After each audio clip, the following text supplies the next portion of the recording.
कहते आत्म प्राण उद्धार ही ऐसा धर्म नहीं और जीव का उद्धार करा दे इससे बड़ा कोई पुण्य नहीं है।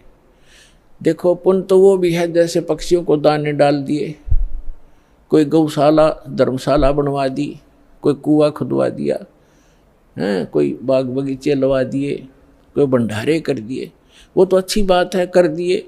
और जैसे आज तो आपने पक्षियों को दाने डाल दिए और वो पक्षी अगले जन्म में बन गया सूअर, फिर क्या डालेंगे।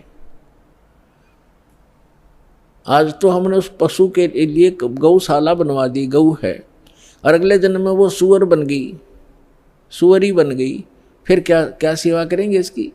तो उसका एक तरीका बताया कि जो मानव शरीरधारी प्राणी है इसमें उद्धार हो जाएगा इनका, इस परमात्मा की शरण माने से, कबीर भगवान की शरण माने से या सत भक्ति करने से उस आत्मा का फिर उद्धार हो जाएगा। वो ना गधा बने, ना पशु बने, ना सूअर बने, और फिर सतलोक चली जाएगी। अब कितना झंझट मिट गया। अब कहते हैं सतगुरु के उपदेश का लाया एक विचार, जय सतगुरु मिलते नहीं जाते नरक द्वार। नरक द्वार में दूत सब करते खेचा ताण, उनसे कभू ना छूटता फिर फिरता चारों खान। चार खानी में भ्रमता कभू न लगता पार, सो फेरा सब मिट गया हमारे सतगुरु के उपकार। क्या बताना चाहते हैं कि एक जीव को, एक मानव शरीरधारी प्राणी को और परमात्मा की शरण में ला देने से, ये सतभक्ति प्राप्त करवा देने से उस लाने वाले को इतना पुण्य होगा जैसे करोड़ गौओं को कसाई से कटने से बचा कर और चरागाह में छोड़ देने का होता है। इतना पुण्य उस मार्गदर्शक को होगा जो सतलोक आश्रम बरवाला का राह बता देगा, यहाँ का ज्ञान सुना देगा, उस जीव को यहाँ नाम दिला देगा।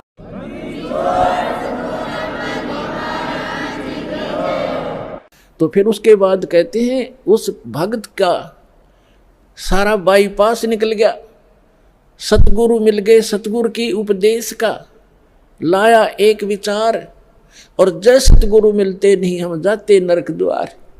नरक द्वार में दूत सब फिर करते खेचा ताण, उनसे कभू ना छूटता फिर फिरता चारों खान। चार खानी में भ्रमता और कभू न लगता पार, और सो फेरा सब मिट गया मेरे सतगुरु के उपकार। ओए अब ना वो पशु बने, ना पक्षी बने, और ना कोई और नरक में जावे। तो कितना बाईपास निकाल दिया परमात्मा की कृपा से, उस सच्चे नाम से वो कितना बाईपास निकल गया। तो इस प्रकार कहते हैं आत्म प्राण उद्धार ही ऐसा धर्म नहीं और इससे बड़ा कोई पुण्य नहीं प्राणी को। पुण्य तो और भी है, लेकिन अगर आप परोपकार करना चाहते हैं, आपके दिल में दया है प्राणियों के प्रति, तो मानव शरीरधारी प्राणी को मनुष्य जीवन प्राप्त करवा दे।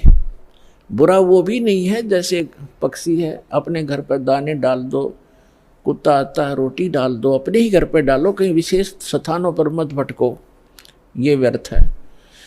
और अतिथि आता उसको भोजन करवा दो, कोई भी मांगने वाला आता उसको पैसा मत दो। कई भक्त कहते हैं ये तो फिर हमारे दिल में दया खत्म हो जाएगी यदि हम भिखारी को पैसा नहीं देंगे। परमात्मा कहते हैं दया का प्रयोग भी विधिवत करने से ही लाभ होगा, अन्यथा वो आपका भी भक्ति नाशक और दूसरे का भी हानिकारक, दूसरे को भी हानि कर देगा। जैसे एक धनी व्यक्ति ने दया भाव से एक भिखारी को 100 रुपये दे दिए। अब वो भिखारी पहले प्रतिदिन 1 पौवा पिया करता और घर में पी कर शराब तो झगड़ा ही करवाती है और कौन सा रामायण बाँचेगा वो। तो उस दिन उसने आधा पिया, आधा बोतल शराब पी गया, घर जाकर लड़ाई कर दी, घरवाली और बच्चे खूब पीट दिए। वह उसकी पत्नी लेकर बच्चों को कुएं में गिर गई, सारे मर गए। अब उसके दान करने वाले दयालु ने उस भिखारी का कुणबा गाणी करवा दी, तो ये दया भी खराब है। ऐसी दया नहीं करनी चाहिए।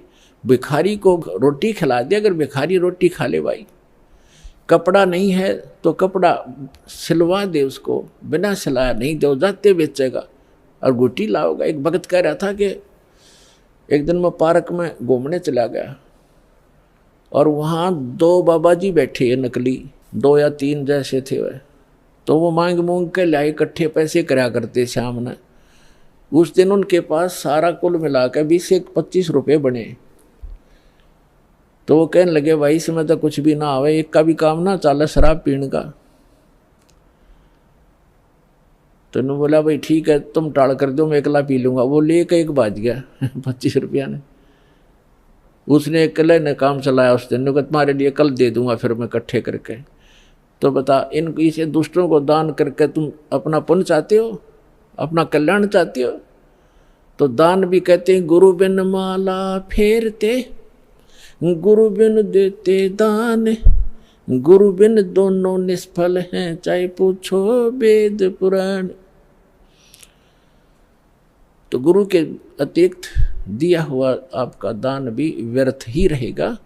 अगम निगम को खोज ले, बुद्धि विवेक विचार, उदय अस्त का राज मिले तो वे नाम बेगार।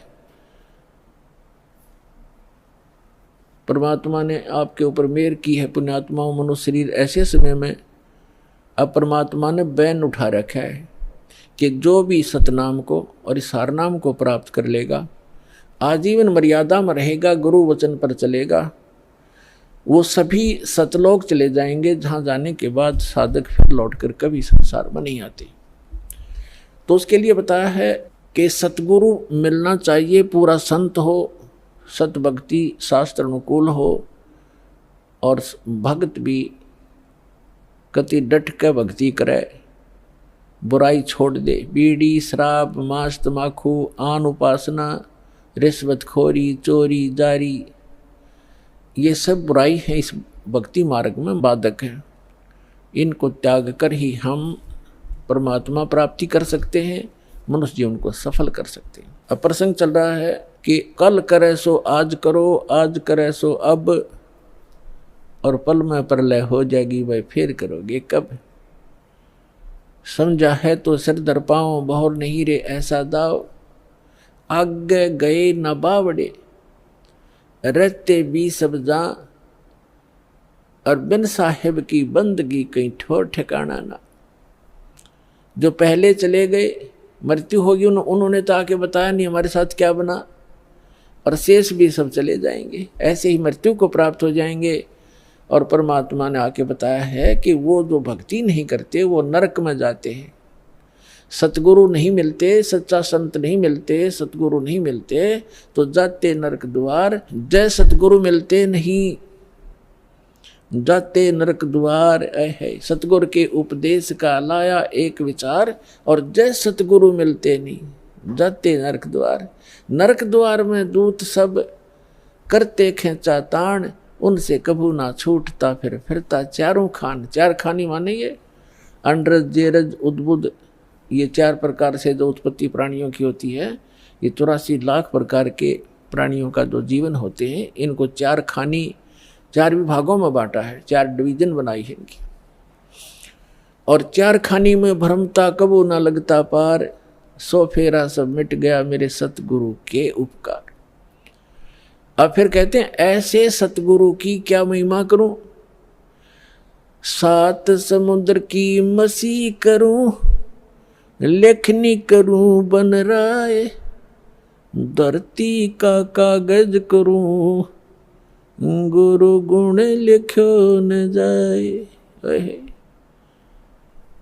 अपना आत्मा, आप तो बालक हो, आपको तो अपनी बनाई खीर मिल गई, ना दो में माख फूटी और ना कोई आँच लगी। आपको तो परमात्मा ये बना के धर के गए थे, यो ज्ञान तत्व ज्ञान। लेकिन इन काल के दूतों का ना तो गीता पढ़ने वालों को गीता समझ में आई, वेद पढ़ने वालों का वेद समझ में आए नहीं, पुराण पढ़ने वालों को पुराण समझ में आई नहीं, और कुरान पढ़ने वालों को कुरान समझ में आई नहीं। बाइबल पढ़ने वालों को बाइबल को का ज्ञान नहीं हुआ, और कबीर परमेश्वर की वाणी पढ़ने वाले इन कबीर पंथियों को परमेश्वर की वाणी का इनको समझ नहीं आया। तो ये परमात्मा आपको बना कर दरगे सारा ज्ञान है। वो कहते हैं गुड बेटर बेस्ट, आप वो बेस्ट क्वालिटी की आत्मा हो परमात्मा की, जिनको सतलोक आश्रम बरवाला में ये सतनाम और सारनाम प्राप्त हो रहा है। तो आपके लिए सारा प्रयत्न हो रहा है। अपने आत्माओं बैड होता है बैड, तो बैड से गुड भी बन सकता है। जैसे चोर चोरी करता था, यो ज्ञान हुआ चोरी छोड़ दी, भगत बन गया। शराबी शराब पीता था, शराबी कहलाता था, शराब छोड़ दी, भक्ति करने लग गया, भगत कहाँ आया। तो इसी प्रकार हम बैड से गुड बन जाएंगे, गुड से फिर बेटर बनेंगे, फिर बेस्ट बन जाएंगे। तो बेस्ट बनने के बाद हम सतलोक जाएंगे। तो जिनको सतलोक आश्रम बरवाला प्राप्त हुआ, मर्यादा में रहे, सतभक्ति करते रहे, तो वो बेस्ट क्वालिटी की हंस आत्मा है भगवान की, और उन पर विशेष रजा है परमात्मा की। परमात्मा हमें आकर ज्ञान देते हैं, रह रह कर समझाने की चेष्टा करते हैं। 7 समुद्र की मसी करूं और लेखनी करूं बन रहा है। किसी भी एक मान ले पेड़ को काट कर रख लो और उसकी छोटी छोटी टहनी बड़े तने सबको चीर चीर कर कलम बना कर रख दे, ढेर लग जाएगा। और परमात्मा कहते उस एक पेड़ की सब कलमों को लिखना शुरू कर दे, धरती जितना बड़ा कागज हो, 7 समुद्रों जैसी इंक हो, स्याही हो, तो कहती ये सब लिखते लिखते कलम घिस जा, 7 समुद्र की इंक भी समाप्त हो जावे। ऐसे सतगुरु के गुण लिखे नहीं जा सकते। अब क्या लिखोगे? एक कुत्ते का जीवन लो, उस कुत्ते के जीवन में क्या क्या कष्ट उसको होते। सारी रात तो भौंकता है, उसकी एक स्वभाव बना रखे, सारी रात भौंक के उसकी आंख कट्ठी हो जा, भूख लगे जोर की, और सुबह वो क्या करता है, किसी का दरवाजा खुलता है गली में, ऐसे देख जाकर सीधा भागता है किधर, रसोई से महक आ रही होती है उसको कोई बासी टुकड़े की, या वैसे ताज़ा बना रहे हो, तो दाव लगाकर रसोई में घुसने की चेष्टा करता है। अब रसोई में कौन घुसने दे उसके, या तो लठ मारेंगे या फेंक कर मारेंगे, कोई ना ठहरता है। एक घर में गया, उसका लठ लग गया, फिर ट्या ट्या करता हुआ दूसरे में गया, दूसरे में गया, दूसरे में उसका भाग, उसने कोई टूक मिला, फिर जूत मिला, और उसमें भी लठ लग गया, तो फिर भूख तो उसको लगी है, तो फिर कहाँ जाता है, बाहर खेतों जंगल में जहाँ लोग फ्रेश होकर आते हैं, वहाँ जा करके फिर वो गोबर खाता है। और पहले वो मनुष्य जीवन में अफलातून बना फिरा था, कहे से भी ना समझ में आवा कि ये दुख हो जाएगा आपके जीवन को। तो पुण्यात्मा सौभाग्य आपका, आपका बात समझ में आ गई कि जो संतों ने वचन बोले वो सारे साचे हैं, और आपका कल्याण हो गया। तो इस प्रकार उन दुखों को याद करके और लिखा जाए, तब कहते हैं परमात्मा, सतगुरु के सजदा करूं ये कर्म छुटाए कोट, और जो ऐसे सतगुरु की निंदा करे फिर जम तोड़ेंगे ओठे। परमात्मा अपनी महिमा बताते हैं और अपने दास को जो वो भेजते हैं उसके बारे में बताना चाहते हैं कि सतगुरु के सजदा करूं, कुर्बान हो जाऊं उस संत के ऊपर जिसने कर्म छुटाए कोट, बीड़ी शराब मांस तमाकू भूकी सुल्फाब गांजा भांग और ये चोरी जारी बुराई बकवास छुटवा दी, जो हम सने पड़े थे गंदों में, निर्मल किया और फिर सतनाम दिया। कहते हैं सतगुरु के सजदा करो ये कर्म छुटाए कोट, और ऐसे संत की जो निंदा करे कहते फिर जम तोड़ेंगे होठ। यम के दूत ऐसे मारेंगे लठ, होठों पर लगे चाहे सिर में लगे, वह आगा पीछा नहीं देखेंगे ऐसे व्यक्तियों के। तो यहाँ परमात्मा कहते हैं गुरु मानुष कर जानते, ऐसे संत को कहते हैं मानुष मत गिनना। वैसे तो पुण्यात्माओं भगवान तो भगवान ही होता है, और वो भगवान वो परमात्मा स्वयं भी आते हैं एज ए गुरु एक लीला करने के लिए। और जब वो स्वयं आए थे उसमें हम यही मार खा गए थे, ना 64 लाख से सोना एक गरीब आदमी का, एक झोपड़ी में बैठ कर कपड़ा बुनने वाले व्यक्ति के 64 लाख सेस हो जाना, ये एक अजूबा है जैसे हमारी बुद्धि काम करती होता है। लेकिन उस समय परमात्मा जिसको भी नाम देते थे, आशीर्वाद देते थे, उनके दुख दूर हो जाते थे, भूत भाग जाते थे। कहते हैं सतगुरु दो चावै सो कर ही, 14 कोट दूत जम डर ही, ऊत भूत जम त्रास निवारे, और चित्रगुप्त के कागज पाड़े। ये समर्थ कबीर भगवान है। ये आपके ऊत भूत किसी प्रकार का भी आपके ऊपर 3 ताप का दुख हो, प्रेत बाधा हो, पितृ बाधा है या कोई जिंद बाधा है, अब प्रधानमंत्री के सामने फिर चोर कैसे रुकेंगे? उसके साथ तो बहुत घने बॉडीगार्ड होते हैं। तो जो भक्ति ना करके शरीर छोड़ के वो भगवान के चोर हैं। जिन हर की चोरी करी और गए राम गुण भूल, ते बिदना बागुल किए रहे उर्द मुख चूल। तो ये परमात्मा ऊत भूत जमतरास निवार है। यम के दूत भी निकट नहीं आ सकते। कहते सतगुर सरना आए के। और धर्मराज डर कैसा? धर्मराज कहते ये नौकर हैं यम के दूत जो आकर सताते हैं, चाहे प्रधानमंत्री हो, मृत्यु के बाद बक्कल तार देंगे, पकड़ के ले जाएंगे, टीटीवी गले से पकड़ लेते हैं, बाजू पकड़ लेते हैं, घसीट कर ले जाते हैं। जिसके पास भक्ति धन नहीं उससे यम के दूत नहीं डरते। और समर्थ साथ नहीं है तो कबीर परमात्मा ये समर्थ भगवान है, अनंत कोट ब्रह्मांड के स्वामी हैं। तो यह बताते हैं सतगुरु की शरण में आकर फिर धर्मराज का भी डर नहीं, यम के दूत की तो बातें छोड़ो तुम। तो पुण्यात्मा उस झोपड़ी में बैठे व्यक्ति का और कपड़ा बुनने वाला और उसके 64 लाख से सो जाना, और हमारी समझ में नहीं आए कि ये भगवान है। गले नहीं उतरी कि यूं भगवान हो सकता है। और भगवान सिंगाड़ा होया करे, जिसका सींग सांग लग रहे हो या बंदूक बंदाख ले रखी हो। अरे जो दुख आप पर आपत्ति आई और दूर कर दी मालिक ने, और ऐसी भक्ति दी, आपका सारा सुख दे दिया। सब जो भी शरण में आए थे गिनती नहीं कर सकते इतने सुख दिए दाता ने। और लेकिन उन सिरफरों के बकाए हुए ये कह दिया करते, नहीं यो तो वैसे सिद्ध पुरुष है, कोई सिद्धि शादी जानता है, ये भगवान थोड़ा ही हो सकता है। हम मान्य करते भगवान श्री राम और श्री कृष्ण, जिसके हाथ में तीर, सुदर्शन चक्र, और हनुमान जी के पास गदा और माता ले 8 हाथों में हथियार, तो हम इसे ईशान भगवान मानना थे। यह बुद्धि पर पत्थर पड़ रहे थे, इसी कारण से हम फेल रहे। तो हम उसी समय इसलिए मार खा गए कि हमने भगवान को भगवान नहीं माना। तो परमात्मा एक वाणी लिख कर गए हैं कि गुरु गोविंद कर जानियो, रहियो शब्द समाए, मिले जब दंडवत बंदगी, नहीं पल पल ध्यान लगावे। गुरु जी को गोविंद कर मानना, भगवान मानकर उसके साथ व्यवहार करना, ट्रीट करना। गुरु गोविंद कर जानियो और चलियो आज्ञा माँ, मिले तो दंडवत बंदगी, नहीं तो पल पल ध्यान लगा।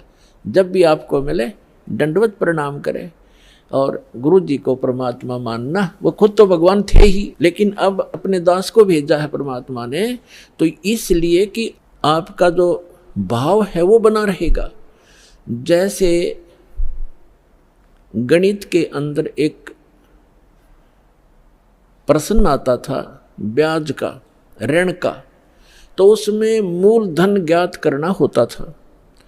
मूलधन तो होता था वो करोड़ों और अरबों रुपए का। उस करोड़ों और अरबों रुपए के मूलधन को प्राप्त करने के लिए मानना पड़ता है, मान लीजिए मूलधन 100 रुपये।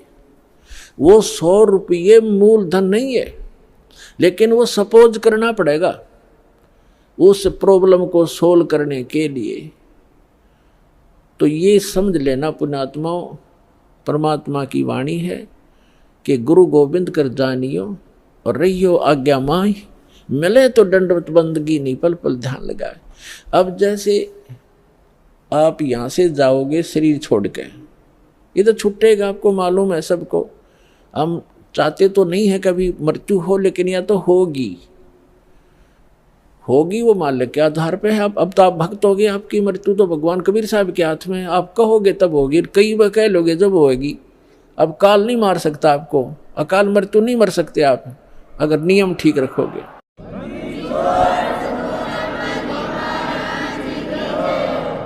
तो ये तो हमने यहाँ से जाना पड़ेगा। जब आप यहाँ शरीर छोड़कर जाओगे तो ऊपर जाकर के जहाँ भी आप देखोगे ये दास के रूप में वो कबीर परमेश्वर आपको खड़े दिखाई देंगे। और जो काल के दूत यहाँ संत आए हैं उनका रूप होगा, लेकिन काल उनके संत के रूप में खड़े दिखेंगे। तो वहाँ जिस गुरु की वो शरण में है तो वहाँ जाकर अपने गुरु जी के पास ही जाते हो, तो सीधे के अपने वो खड़े गुरु जी, तो अब उसके शेष सारे उस गुरु के पास, उसके शेष उस दूसरे गुरु के पास। तो वहाँ काल भी आता है जो उसने संत भेज रखा है इन जीवों का नाश करने के लिए, और परमात्मा आता स्वयं जिसने अपना संत भेज रखा है जीवों का विकास करने के लिए। तो इस दास के रूप में आपको वहाँ परमात्मा मिलेंगे। आपको एक और हिदायत दी जाती है कि जब आप गुरु जी के पास जाते हो, प्रणाम करते हो, तो उसमें एक अभ्यास बनाओ कि सतनाम का सुमरण अवश्य करें। प्रथम नाम मिला है तो प्रथम का अवश्य करें। जैसे प्रणाम करते करते भी आप एक सांस का सेवन आसानी से कर सकते हो। और उससे क्या होगा, जैसे यहाँ तो आपका अभ्यास बना रहेगा, भक्ति तो करनी है, तो उससे क्या होगा, जैसे आप वहाँ जाओगे, एक तिरकुटी, एक इंटरनेशनल एयरपोर्ट समझ लो तिरकुटी, जब वहाँ पहुँचोगे तो वहाँ आपको परमात्मा मिलेंगे इस दास के रूप में। और वहाँ काल भी धोखा देने के लिए इस दास का रूप बना सकता है। तो उसमें आप जी ने सिमरन करना है सतनाम का, क्योंकि वहाँ जाएगा तो सतनाम ही होगा आपके पास, सारनाम तो होगा ही होगा, सतनाम भी होगा। तो सतनाम का और सारनाम का जाप करना है। तो सतनाम का जाप करने मात्र से, और प्रथम मंत्र भी अगर प्राप्त है, इसमें प्रथम और लास्ट 2 मंत्र हैं इस 7 मंत्रों में, तो ये दोनों मंत्र भी गजब के मंत्र हैं। इनका भी जाप करने से क्या होगा, यदि सामने काल परमात्मा की बजाय स्वयं आकर के दास का रूप बनाकर खड़ा हो जाएगा, इस सिमरन से उसका तुरंत चेहरा बदल जाएगा, उसके ऊपर का आवरण हट जाएगा, उसकी वास्तविकता वो भूंडी शकल दिखाई देगी। फिर आप अपने आप दूर हो जाओगे, फिर इधर उधर देखोगे। अब थोड़ा सा एक प्रश्न सुनाते हैं आपको, क्योंकि सत्संग के अंदर बहुत से हिदायत देनी पड़ती है। तो ये सुमन करने से भी अगर शकल नहीं बदलती है तो आपके ओरिजिनल गुरुजी और ओरिजिनल गॉड है।